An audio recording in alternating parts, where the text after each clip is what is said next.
இன்னைக்கு ஒரு சூப்பரான டிஷ் தான் வந்து பார்க்க போகிறோம். அது என்னென்னா அத்திக்காய் பொரியல். அத்திக்காய் வந்து நிறைய பேர் சாப்பிட்ருக்க மாட்டீங்க. அத்தி பழம் தான் சாப்பிட்ருப்பீங்க. இந்த அத்திக்காய் கிடச்சிச்சின்னா வாங்கி சாப்பிடுங்க. அண்ட் இதில் வந்து நிறைய ஹெல்த் பெனிஃபிட்ஸ் இருக்குது. ஸோ அதில் எப்படி பொரியல் பண்ணலான்றதை இன்றைக்கி பார்க்கலாம். வீடியோக்கு போகிறதுக்கு முன்னாடி நம்ம சேனலை ஃபஸ்ட் டைம் பார்க்குறவங்க மறக்காமல் சப்ஸ்கிரைப் பண்ணிடுங்க. வாங்க வீடியோக்குள்ளே போகலாம்.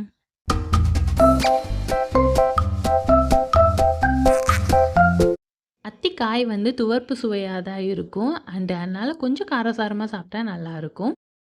ஃபஸ்ட்டு வந்து இதோட காம்புகள்லாம் வந்து நம்ம பிச்சிடணும். இதுலேருந்து வந்து பால் வரும். அதனால் பார்த்து கேர்ஃபுல்லாக வந்து அதை பிச்சுட்டு தண்ணியில் நல்லா வாஷ் பண்ணிவிட்டு அதை வந்து நம்ம ரவுண்ட் ரவுண்டாக கட் பண்ணி குறுக்க வந்து கட் பண்ணோம்னா பொடிசாயிரும். அண்ட் இதில் வந்து கவனிக்க வேண்டிய விஷயம் என்னென்னா சம்டைம்ஸ் வந்து அதில் பூச்சி அண்ட் புழு இருக்கும். அதனால் பார்த்து வாஷ் பண்ணிவிட்டு தண்ணியில் போட்டுட்டோன்னா குட்டி குட்டி பூச்சிகளில் இருந்துச்சுன்னா தண்ணியில் போயிடும். ஸோ அதனால் அதை பார்த்து கேர்ஃபுல்லாக வந்து நம்ம கட் பண்ணணும். இதெல்லாம் கட் பண்ணதுக்கப்புறம் ஒரு வடைச்சட்டியில் லைட்டாக எண்ணெய் ஊற்றிட்டு ஒரு டீப் ஃப்ரை மாதிரி அதை பண்ணிவிட்டு தனியாக எடுத்து வச்சிடலாம்.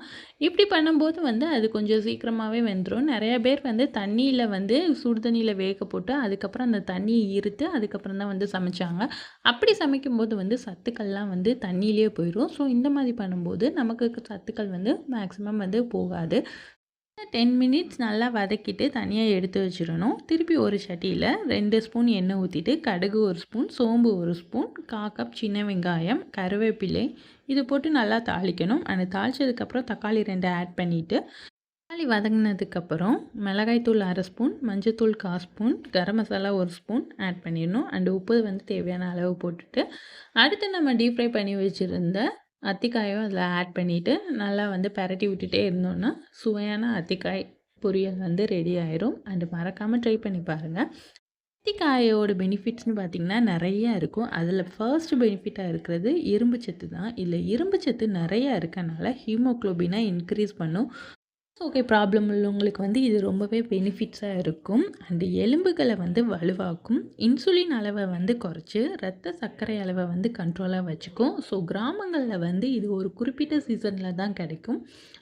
எப்போ கிடைச்சாலும் வந்து அந்த அத்திக்காயில் இந்த மாதிரி பொரியல், வடகம் அண்டு நிறைய ரெசிபீஸ் இருக்குது. ஸோ மறக்காமல் ட்ரை பண்ணி பாருங்கள். இந்த அத்திக்காயிலே நிறைய பெனிஃபிட்ஸ் இருக்கனால வாங்கி சாப்பிடுங்க. அண்ட் அத்தி ட்ரை ஃப்ரூட்டாக வந்து நம்ம சாப்பிடும்போது அது ரொம்பவே காஸ்ட்லியாக இருக்கும். இந்த மாதிரி பழங்கள் வந்து ரொம்பவே கம்மி தான். ஸோ இதை வந்து ட்ரை பண்ணி பாருங்கள். அண்ட் இந்த வீடியோ உங்களுக்கு பிடிச்சிருந்தா மறக்காமல் சப்ஸ்கிரைப் பண்ணிடுங்க. அண்டு நிறைய பேர்த்துக்கு ஷேர் பண்ணுங்கள். தேங்க்யூ ஃபார் வாட்சிங்.